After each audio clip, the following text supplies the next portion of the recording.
Israeli Prime Minister Benjamin Netanyahu and his main rival Benny Gantz failed to strike a unity government deal in last-ditch talks late on Wednesday. Even the medical and economic crises brought on by the coronavirus outbreak have so far failed to end an unprecedented political deadlock that has pushed Israel into 3 inconclusive elections in the last year, and perhaps now a 4th.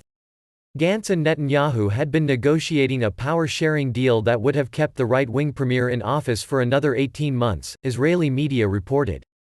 Under the arrangement, centrist former General Gantz would have taken over after that. It was Gantz, a relative newcomer to politics, who was given the first chance to put together a government after the most recent election, in March. President Reuven Rivlin, who is overseeing the talks, said on Monday that progress justified his decision to grant Gantz a 2-day extension to hash out a deal with Netanyahu. But Gantz's mandate expired at midnight on Wednesday after a last-minute attempt by the two leaders' envoys to clinch a deal.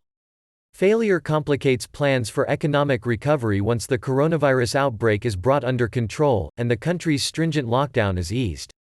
Without a deal, it will be up to Parliament to pick a candidate who would then have 14 days to form a government.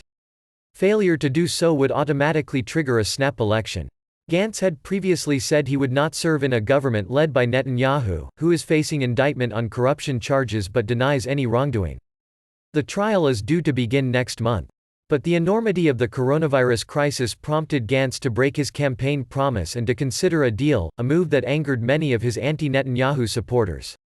The outcome appeared to weaken Gantz while strengthening Netanyahu, whose caretaker government is overseeing the country's response to the coronavirus crisis.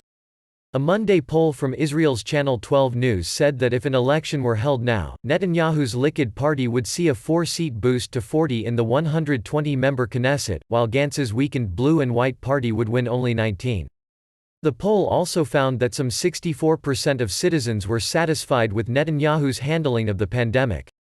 Israel has reported over 12,500 COVID-19 cases and at least 130 deaths. Restrictions have confined most Israelis to their homes, forcing businesses to close and sending unemployment to more than 25%.